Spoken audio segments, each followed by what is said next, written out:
Sir, pero hindi talaga kami magkakilala ni Ate Rose. Hindi talaga kayo magkakilala Opo. pala ni Ate. So, eto na nga mga hobby bees, magchismisan muna tayo. Kasama natin si Lindy. Because meron siyang chinika sa akin na ngayon ko lang nalaman. Kasi ganito, marami sa inyo nagtatanong paano napunta sa amin si Lindy. Ang nalaman nyo na kwento is from our side, perspective namin ni Habi Rai. So, basically, kami ni Habi Rai nun, nag-start na kami nung Habibi products, tapos nahirapan na kami because ang dami namin kailangan i-pack na orders lagi, tapos hindi na si Ate Rose nakakagawa ng mga trabaho niya sa bahay because tinutulungan niya kami mag-pack. So kailangan namin ng additional staff para merong nakatutok dun sa business, ganun. Tapos si Ate Rose dito sa bahay. Kaya si Ate Rose, sabi niya may kilala siya, pinsan daw niya, kung pwede mo-work yun. Yun ang alam namin na kwento. Pero, meron ding side ni Lindy na ngayon ko palang nalaman. Okay, ano talagang nangyari nun? Nung time na yun, nag-work ka na, di ba? Opo, nag-work po ako dun, sir, dun lang po sa amin, sa may Bacolod. Ano lang din, sir, kasambahay din po. Kasambahay ka. Para ano dun, sir, ayaw kami palabasin. Kahit mag-load lang po sana ako para matawagan yung pamilya ko doon. Hindi ka pinapayagan? Hindi po, sir, hindi po kami So, hindi mo nakakausap yung parents mo? Opo. Kamusta naman ang treatment nila sa inyo bukod sa hindi kayo pinapalabas? Hindi po maganda yung ano nila sa amin, sir. Yung pagturing nila sa'yo. Paano mo nasabing hindi maganda? Yung ano po, sir, yung hindi ka masyado pinapakain. Pag may ano lang po, may tira sila, ganyan. Tapos, yung matagal na ng pagkain, sir, saka na ibigay sa amin. May amag na ganun. May amag na? Ganun ang level? Opo, ganun na, sir. Kasi madalas naman sa ibang mga household talaga, yung mga kasambahay kumakain after matapos na yung mga amo. Pero yung sa inyo, ang ganung level na pati yung may amag na, yun na yung pinapakain sa inyo? Opo, may time na yung cake na yun, sir, matagal na.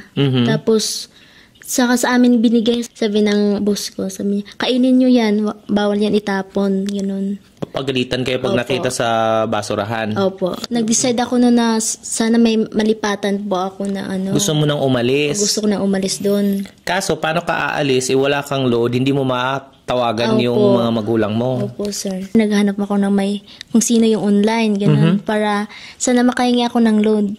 Yun, ano ko yun si Ate Rose, sir. Pero hindi talaga kami magkakilala ni Ate Rose. Hindi talaga kayo magkakilala pala ni Ate Rose? Hindi. Kasi all this time, ang alam namin ni Rai, magkausap kayo, kasi magpinsan kayo, close kayo, kaya kanya ni-refer. Hindi pala. Hindi po kami close na ni Ate Rose, sir. So basically, yung nangyari pala talaga nun is gusto na niyang umalis dun sa pinapasukan niya na employer, pero hindi niya nagustuhan yung working conditions nila, yung kung paano sila tratuhin, paano sila pinapakain. Kaya gusto na niyang umalis, pero hindi siya makaalis because hindi niya matawagan yung nanay-tatay niya.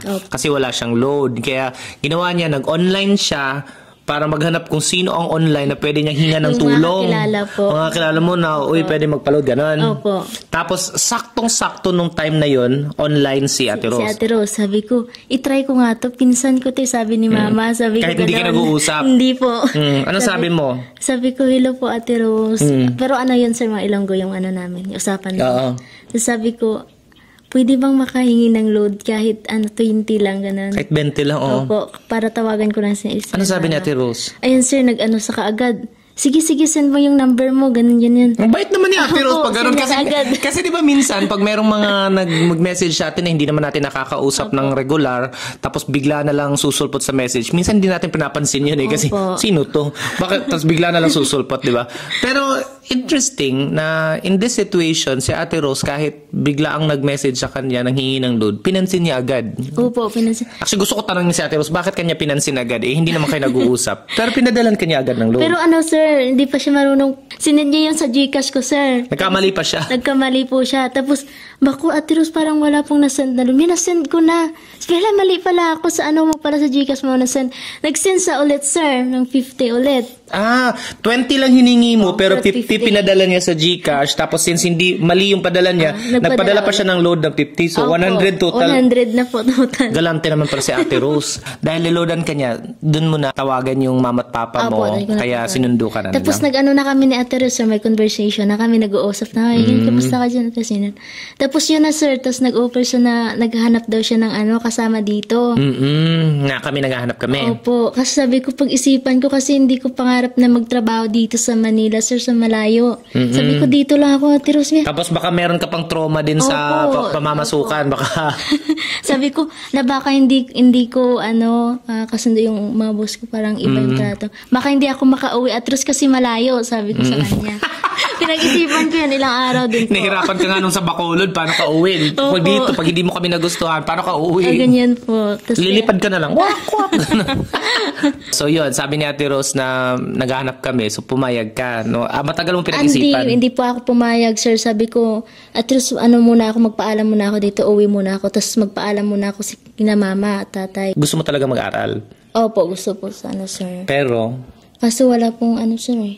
walang financial. Ganyan. Kaya sabi mo, magmamasukan ka muna. Opo. Pero ngayon na, ang daming nangyari sa iyo na Dami na. nakapagtrabaho ka na, hindi pa askas ang bahay doon pa sa office, tapos nakakapag-aral ka pa. Pag-aral po. Hmm? Parang hindi ko nga sir, ni-expect na, ganito na ako ngayon, tapos dami na nakakilala sa akin. Kahit saan ako mapunta. Destiny mo yun. Actually, gusto ko tanungin si Ate Rose anong iniisip niya nung time na yun. Bakit siya biglang tumulong sa'yo kahit hindi ka naman niya close at bigla ka na lang sumulpot sa messenger niya. Opo. Masaya ako na nangyari yun because napunta ka sa amin. Although may nambaba siya yung ngayon, bakit hatid sundo ka daw sa school? Ayun po, ang daming basher ko ngayon. Bakit daw hindi ako mag-commute, mag-angkas? Wala kasing pumapasok dito na commute dito sa subdivision namin. Tapos mga 3 guard ang dadaanin. Siguro kung maglalakad si Lindy pa palabas ng subdivision namin, aabutin sa 30 to 45 minutes maglalakad. Kasi ganun kalayo. Malayo po. Bakit natin pahirapan pa? Meron naman, nandiyan naman si Bob pwede maghatid. Tapos si Lindy, actually si Lindy, may times pag sobrang busy at hindi pwede maghatid si Bob, marunong naman yan mag-book. Opo, nagbubook po akong angkas o grab po, ganyan. Natuwa ako. Actually, marami pang pwedeng pag-chismisan kasi katulad nung ngipin niya, another time naman natin yung chismisan. For now, yun muna. Nag-enjoy ba kayo? Yun ang history kung bakit napunta si Lindy sa amin. Yeah, thank you so much po, sir.